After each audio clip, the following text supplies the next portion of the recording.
भारतीय संविधान की अनुच्छेद 1 से 41 के तहत डॉक्ट्रिन ऑफ स्टेयर डिसाइसिस का सिद्धांत अवॉर्ड हुआ, जिसमें जो कि ये कहता है कि जो जजमेंट होंगे हाई कोर्ट सुप्रीम कोर्ट के द्वारा दिए हुए, वो बाध्य होंगे सभी लोअर कोर्ट्स पर। और इसी के परिणाम स्वरूप ऐसे कई सारे जजमेंट्स हैं जो कि मैंने देखा हूँ अपने कोर्ट्स की प्रैक्टिस में ड्यूरिंग इंटर्नशिप के दौरान भी। और उसमें ये कहा गया है कि बड़े से बड़े वकीलों को भी मैंने बहस करते हुए एक पॉइंट पर देखा कि जो डिस्ट्रिक्ट कोर्ट जो हाई सुप्रीम कोर्ट के जजमेंट होते हैं, उसको कोर्ट में हाई कोर्ट के जजमेंट्स जो होते हैं, उसको बेसिस बना करके अपना क्लाइंट के फ़ेवर में जजेस से रेमेडीज़ लेकर के जाते हैं। अपने क्लाइंट को अच्छा रिलीफ़ ले जाते हैं। तो क्लाइंट के फ़ेवर में रिलीफ़ दिलाने के लिए जो एक अच्छी रेमेडी, एक जो अच्छा टूल होता है, वो होता है जजमेंट। तो कोई भी मुकदमा की जो शुरुआत होता है, उसमें जब स्पेशली हियरिंग का स्टेज होता है, तो वहाँ पर जो फ़ाइल का प्रिपरेशन फ़ाइल होती है, उसको सारे डॉक्यूमेंट्स को एनालिसिस करने के बाद, जो ग्राउंड्स निकलते हैं अपने डिफेंस में, वो सारे ग्राउंड्स पर एनालिसिस करते हुए, वो सारे ग्राउंड्स पर जजमेंट को ढूँढना, ये एक बहुत ही कड़ी मशक्कत होता है। मगर जो इसको कर ले जाता है, वो उसको एक अच्छा रेमेडीज़ मिल जाता है और वो वकालत के क्षेत्र में अपने नाम प्रतिष्ठा बनाने में सफल हो पाता है। तो आज का ये जो वीडियो होने वाला है, इसमें हम बात करेंगे डिस्ट्रिक्ट कोर्ट हो या हाई कोर्ट हो या सुप्रीम कोर्ट हो, उसके जजमेंट्स को कैसे निकाला जाता है, कैसे ढूँढा जाता है। तो 2 तरीके के जजमेंट्स होते हैं, एक होता है सर्टिफ़ाइड जजमेंट और एक होता है अनसर्टिफ़ाइड जजमेंट।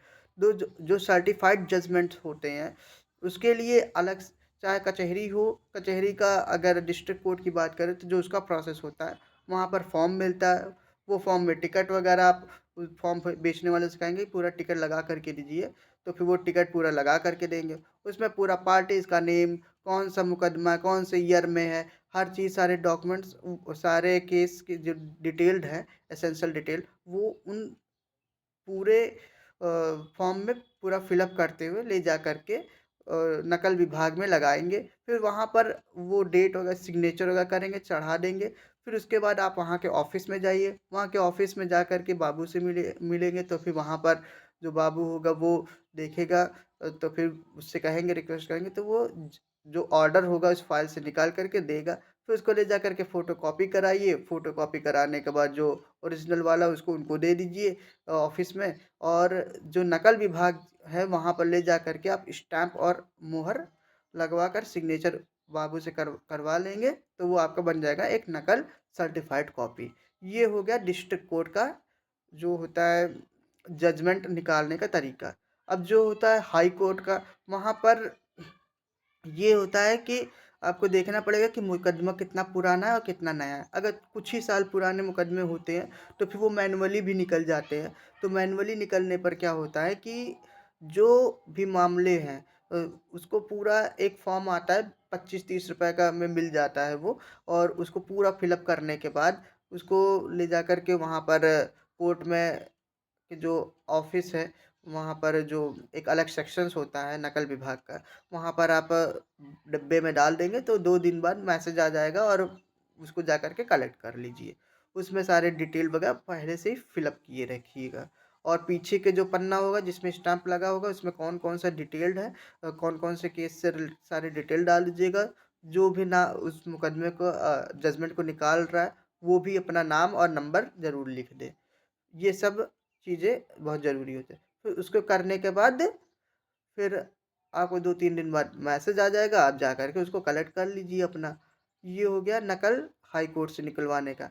मगर जब काफ़ी पुराना जजमेंट हो जाता है, करीब 10-15 साल पुराना, तो फिर वहाँ पर आपको निकलवाने पड़ते हैं ये, जैसे फ़ाइल निकलवाना हो गया, तो फिर उसके लिए वो फ़ाइल काफ़ी हाई चांसेस रहता है कि वो इलेक्ट्रॉनिक मोड पे चला गया हो। और स्कैनिंग में फिर वहाँ के स्कैन विभाग में जाइए, वहाँ से उनसे पूछ लीजिए कि ये पेंडिंग में या डिसाइडेड है। डिसाइडेड निकलवा सकते हैं कि पेंडिंग निकलवा सकते हैं या नहीं निकलवा सकते। फिर उसके बाद क्या सिर्फ़ वकील ही निकलवा सकते हैं या फिर कोई भी निकलवा सकता है? अगर वो बोलते हैं कि कोई भी निकलवा सकता है, तो फिर वहाँ पर डबल ए का फॉर्म मिलता है। वो फॉर्म को आप लीजिए और उनसे पूछ लीजिए कि इसमें कितना का टिकट लगना है। तो फिर वो टिकट बता देंगे, उतने का टिकट आप लगवा कर के और उसको पूरा फॉर्म फिल अप करके पीछे वो जज पूरा केस के डिटेल वगैरह डाल कर के और उसमें अपना नंबर और नाम लिख कर के उसको आप देंगे। तो फिर वो उसमें भी बॉक्स वगैरह रहता है उसको डालेंगे, फिर वो प्रोसेस आपको अंदर खुद ही वो बता देंगे। और ये प्रोसेस होता है 1 हफ्ता 10 दिन बाद जाने के बाद आप इनको ले लेंगे, आपको वो मिल जाएगा। ये होता है इलेक्ट्रॉनिक वाला। फिर सुप्रीम कोर्ट की बात करें तो सुप्रीम कोर्ट का मुझे सर्टिफ़ाइड कॉपी निकलवाने का उतना आइडिया है नहीं। बट वहाँ पर आप जाएँगे नकल विभाग में, उनसे आप चीज़ें और भी अगल-बगल क्लर्क से प पूछेंगे तो वो आपको बता देंगे। ये ऐसे ही कुछ होता होगा वहाँ का। अब बात हो कि वकालत में चीज़ें ढूँढने का जो जजमेंट होता है, तो जो-जो फ़ाइल आप पढ़ रहे हो, वो फ़ाइल को में क्या-क्या ग्राउंड्स निकल रहे हैं, वो जो ग्राउंड्स पर आप जा रहे हैं, तो फिर उसको आप सीधा लैपटॉप पर अपने या लाइव लॉ आता है, एसएससी होता है, ईबीसी होता है, ऐसे कई सारे जजमेंट्स के पूरे अ, लीगल जर्नल्स होते हैं, वहाँ से आप पढ़ करके आप निकाल सकते हैं, देख सकते हैं और सीधा जैसे कि आपको समझ में आ रहा है कि आपके मुकदमे में डिले ऑफ एफआईआर एक आपके डिफेंस का ग्राउंड बन सकता है।